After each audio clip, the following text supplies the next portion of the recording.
Salut, c'est Guillaume. Je vous propose de découvrir un extrait du prochain épisode de Course épique. Course épique, c'est chaque semaine un invité, une course, une histoire hors du commun. Je vous donne rendez-vous tous les mercredis pour découvrir un nouvel épisode et vivre une grande et belle histoire de course. Mais avant ça, place à un extrait de notre prochain épisode. Cet épisode a été réalisé en collaboration avec ASICS, fidèle partenaire de Maeva Danois. Merci à eux pour leur confiance. T'as le souvenir de ta première compétition, de ce que t'as pu ressentir la première fois qu'il y a eu ce petit supplément d'âme et d'adrénaline à avoir un dossard ou en tout cas un enjeu autour d'une course? J'ai pas le souvenir de ma première compétition. Quand j'étais jeune, je finissais toujours mes courses par un malaise.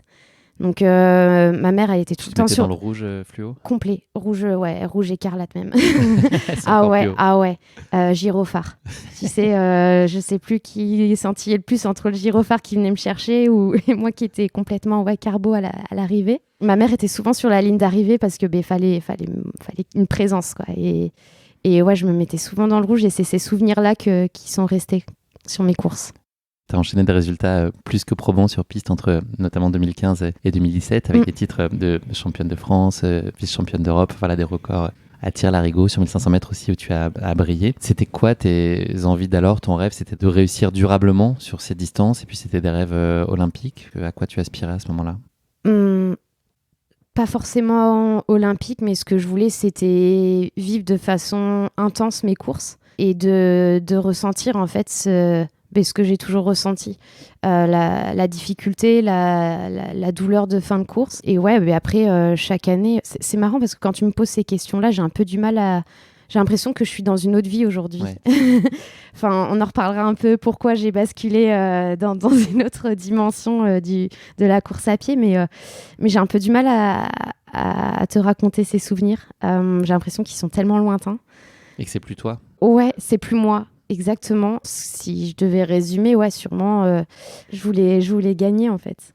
Et pas forcément le regard des autres parce que j'attendais pas d'approbation autour de moi, mais de justement, ouais, de mettre bout à bout tout le travail qui avait été fait pour arriver en forme le jour J en fait. Tu viens de l'évoquer à l'instant, il y a la dimension de travail, il y a beaucoup de sacrifices, beaucoup de disciplines indispensables pour espérer réussir. Est-ce que avec l'engagement que tu mettais dans ce projet-là, est-ce que tu arrivais quand même à discerner peut-être des limites ou avoir des doutes sur le sens de ce que tu entreprenais? Parce qu'il va y avoir une bascule dont on va parler un peu plus tard, mais est-ce que tu avais des signaux qui disaient que peut-être la voie dans laquelle tu étais n'était pas celle la plus à même de t'accomplir? Je me suis jamais posé cette question. En fait, dès lors que je suis arrivée sur Paris, donc pour concilier mes études et intégrer l'INSEP, j'étais conditionnée en fait à aller au bout, à faire de la performance et je suis rentrée dans un tunnel où la seule lumière qu'il y avait au bout, c'était d'être sélectionnée et de gagner en fait. Ça a été dur parce que mener de front un double projet dans un environnement où tout te demande, on te demande d'être performant, d'aspirer à viser une sélection olympique. Ça a été difficile de sortir un petit peu de ce tunnel parfois. Mais quand tu arrivé au bout et que tu touchais ta lumière, tu t'es heureux quoi, d'avoir ta sélection à la fin de la saison. Tu te dis, ouais, j'ai travaillé pour ça et ça y est, j'y suis maintenant, faut y aller. Est-ce qu'il y a nécessairement envie d'avoir toujours plus, d'aller plus loin? Une fois que tu as atteint l'objectif que tu es fixé, tu es obligé de repousser, d'aller chercher plus difficile, de travailler plus fort, de chercher des choses plus inaccessibles? Oui. Exactement. En fait, tu tombes toujours dans le toujours plus. Moi, je suis un peu une boulimique de la vie, en fait. Tu me donnes un carré de chocolat, je vais te manger la tablette. Et dans la course à pied, c'est pareil. J'ai un peu du mal à me canaliser de ce côté-là. Mais ouais, tu me donnes une sélection championnat d'Europe et forcément, je vais vouloir aller au championnat du monde par derrière.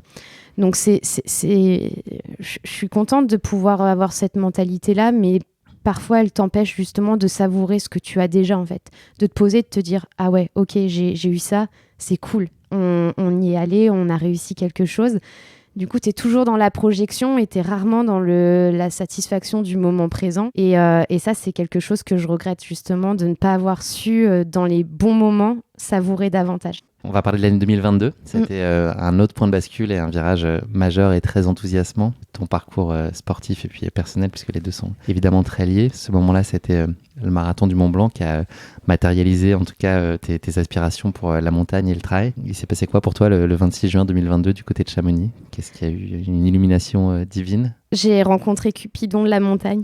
Il m'a lancé une flèche en plein cœur et là, ouais, ça a été une grosse révélation. J'étais au bon endroit, au bon moment. J'ai ressenti un flow fort. Je savais où j'étais et j'aimais vraiment ce que je faisais. Vraiment, ça a été une course incroyable. Tu soupçonnais pas que ce soit à ce point-là Non. grisant? De base, j'y allais donc dans le cadre d'un partenariat. Donc, j'avais eu un dossard, il m'avait proposé de faire une course sur ce week-end-là. Le format 42. En fait, ils m'ont dit tu choisis. Et moi, je me suis dit, je suis un peu dans mon état d'esprit marathon. Un marathon en montagne, c'est pareil. C'est pas du tout pareil. Erreur. Ouais, non, c'est pas du tout pareil. Rien à voir avec la route. Moi, je m'étais dit 42 km sur route, 2h45 en montagne, ça va être cool aussi, quoi. Il y a juste la montagne, le revêtement qui est un peu différent. Quelques montées, quelques descentes, voilà. C'est pas 2-3 cailloux qui vont venir qui vont venir perturber la course. Pas du tout. Non, détrompe-toi. Et ouais, là, j'ai dû faire preuve d'humilité parce que ça a été une course folle que j'ai préparée en un mois. Où là, j'ai rencontré mon nouvel entraîneur, du coup, où je lui ai dit, écoute, dans un mois, je cours le marathon du Mont Blanc, apprends-moi à courir dans les descentes, dans les côtes. Et ouais, ça a été un gros challenge. Et finalement, j'y suis allée à l'insouciance. J'ai l'impression que c'était la première course de toute ma vie. Et ouais, c'était fort.